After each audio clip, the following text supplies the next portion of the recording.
Hello friends, काजल chemistry study में आप सभी का स्वागत है। तो आज मैं इस वीडियो में बताने वाली हूँ क्षारक के बारे में। क्षारक क्या है? तो सबसे पहले मैं ये क्षारक का परिभाषा लिखी हूँ। ऐसे यौगिक जो जलीय घोलों में हाइड्रोक्सिल आयन देते हैं उन्हें क्षारक कहते हैं। कह रहा है कि ऐसे यौगिक मतलब क्षारक जो होता है वो एक यौगिक होता है, क्योंकि वो एक से अधिक प्रकार के तत्वों के रासायनिक संयोग से बना होता है। तो क्षारक जो है वो यौगिक होता है। तो कह रहा है कि वैसा यौगिक जो जलीय घोलों में मतलब जलीय विलयन में हाइड्रा ऑक्साइड आयन देता है उन्हें क्या कहेंगे? क्षारक कहेंगे। तो क्षारक का गुण देखेंगे हम लोग, क्षारक का क्या गुण होता है। तो सबसे पहले कह रहा है कि इनका विलयन जो है वो साबुन की तरह चिकना होता है। मतलब इसका जलीय जो घोल होगा वो कैसा होगा? साबुन की तरह चिकना होता है। और कह रहा है कि स्वाद में कड़वा होता है। मतलब क्षार जो होता है वो क्षारक जो होता है वो स्वाद में कड़वा होता है या फिर तीखा होता है। इसका तीसरा गुण है इसका घोल त्वचा को हानि पहुंचाते हैं। मतलब क्षारक का जो जलीय घोल होता है वो त्वचा के लिए हानिकारक है। ये लाल लिटमस पत्र को नीला करते हैं। इसका जलीय जो घोल है इसमें जब हम लाल लिटमस पत्र को ले जाएंगे तो वो उसको नीला कर देगा। लिटमस पत्र क्या है? लिटमस पत्र एक सूचक है जो अपने रंग परिवर्तन द्वारा ये सूचित करता है कि कोई भी विलयन अम्लीय है या फिर क्षारीय है। तो जब लाल लिटमस पत्र को हम क्षारक में ले जाएंगे तो वो क्या हो जाएगा? नीला हो जाएगा। अगला है क्षार अम्ल से अभिक्रिया करके लवण और जल बनाते हैं। क्षारक जो होता है वो अम्ल से अभिक्रिया करके लवण बनाता है और जल बनाता है। क्षारक जो है वो जब अम्ल से अभिक्रिया करेगा तो वो एक दूसरे के गुण को समाप्त कर देता है। मतलब वो उदासीन बना देता है। जो लवण होता है वही कह रहा है कि क्षारक अम्ल से अभिक्रिया करके लवण बनाएगा और जल बनाएगा। धात्विक ऑक्साइड जल से अभिक्रिया करके क्षारक बनाते हैं। जैसा कि मैं पहले भी पढ़ा चुकी हूँ दूसरे वीडियो में कि धात्विक ऑक्साइड जो होता है वो क्षारकीय प्रवृत्ति का होता है। तो यहाँ क्या कह रहा है कि धात्विक ऑक्साइड जो होता है, तो धात्विक ऑक्साइड क्या है? धातु और ऑक्सीजन से मिलकर जो यौगिक बनेगा वो क्या होगा? धात्विक ऑक्साइड होगा। तो कह रहा है कि धात्विक ऑक्साइड जल से अभिक्रिया करके क्षारक बनाते हैं। तो यहाँ हमने क्या लिया? सोडियम ऑक्साइड लिया। तो सोडियम धातु है और ये ऑक्सीजन है। तो अभी अभी हमने बताया कि धातु और ऑक्सीजन अभिक्रिया करके क्या बनाएंगे? धात्विक ऑक्साइड बनाएंगे। तो ये धात्विक ऑक्साइड है क्या? Sodium oxide.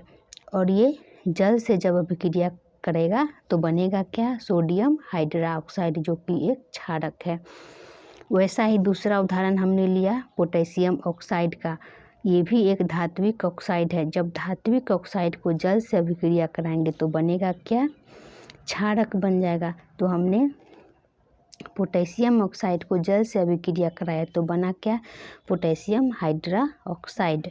यहाँ फिर अगला लिया कैल्शियम ऑक्साइड। ये भी एक धात्विक ऑक्साइड है। इसको भी जब हम जल से अभिक्रिया कराए तो बना क्या? कैल्शियम हाइड्रा ऑक्साइड, जो कि क्षारक है। वैसा ही मैंने और एक उदाहरण लिया मैग्नीशियम ऑक्साइड। ये भी धात्विक ऑक्साइड है, क्योंकि मैग्नीशियम जो है वो धातु है और इसमें ऑक्सीजन है। तो मैग्नीशियम ऑक्साइड को जब जल से अभिक्रिया कराया तो बना क्या? मैग्नीशियम हाइड्रा ऑक्साइड, जो कि एक क्षारक है।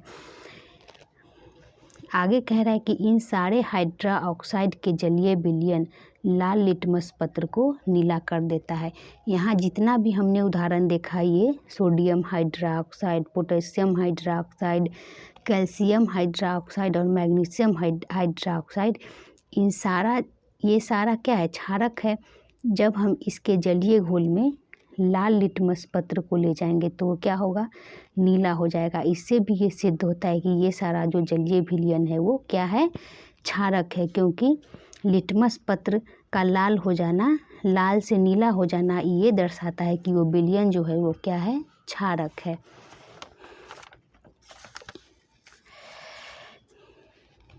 तो जितने भी क्षारक रहेंगे वो अम्ल से जब उसको अभिक्रिया कराएंगे तो बनेगा क्या? लवण बनेगा और जल बनेगा। जैसा कि हमने अभी थोड़ी देर पहले बताया था कि क्षारक जो है वो अम्ल से अभिक्रिया करके लवण बनाएगा और जल बनाएगा, जिसका उदाहरण हमने यहाँ पर लिया है। सोडियम हाइड्रोक्साइड क्या है? क्षारक है और ये हाइड्रोक्लोरिक अम्ल है HCl।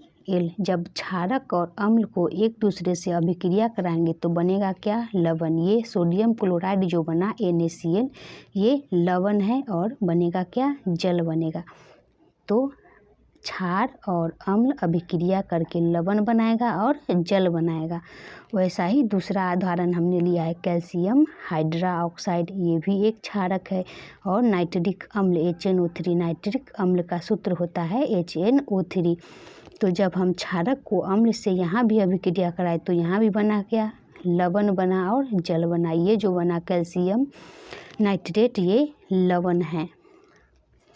आगे कह रहा है कि धातु के ऑक्साइड भी अम्लों से अभिक्रिया करके लवण एवं जल बनाते हैं। धातु के ऑक्साइड, जैसे हमने अभी यहाँ पढ़ा था क्या? धातु के ऑक्साइड कौन कौन है? Sodium oxide, potassium oxide, calcium oxide, ये सभी क्या है? धातु के ऑक्साइड है, क्योंकि वो बना हुआ है कौन से? धातु से, और ऑक्सीजन से बना हुआ जो यौगिक है वो धात्विक ऑक्साइड कहलाता है। तो यहाँ कह रहा है कि धातु के जो ऑक्साइड होते हैं वो भी अम्लों से अभिक्रिया करके लवण बनाएंगे और जल बनाएंगे। इससे क्या सिद्ध होता है? इससे सिद्ध होता है कि धातु के ऑक्साइड जो होते हैं वो भी क्षारीय गुण वाला होता है, मतलब वो भी क्षारक होता है। जैसे उदाहरण में हमने लिया क्या? कैल्शियम ऑक्साइड, ये धातु का ऑक्साइड है। जब हम इसको अम्ल से अभिक्रिया कराए हाइड्रोक्लोरिक अम्ल से तो यहाँ क्या बना? लवण बना, कैल्शियम क्लोराइड और जल।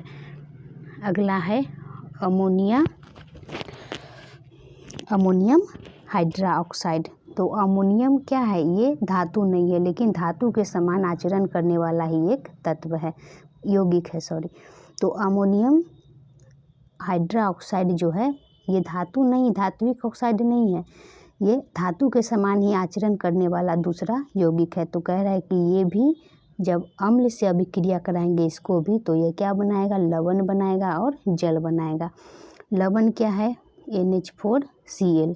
कह रहा है कि धातु के समान आचरण करने वाला मूलक भी क्षारकीय गुण प्रदर्शित करता है। जैसे कि हमने यहाँ उदाहरण में देखा, ये धातु ऑक्साइड नहीं था लेकिन ये धातु के समान आचरण करने वाला है, ये अमोनियम जो है वो। तो वही है, धातु के समान आचरण करने वाला मूलक भी क्षारकीय गुण प्रदर्शित करता है। कुछ क्षारक अम्ल से अभिक्रिया करके सिर्फ लवण बनाते हैं, जल नहीं।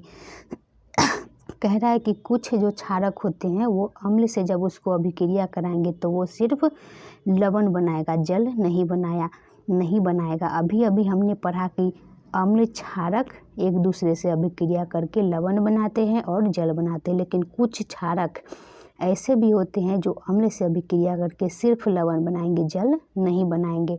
उदाहरण के लिए क्या है? NH3, ये एक क्षारक है।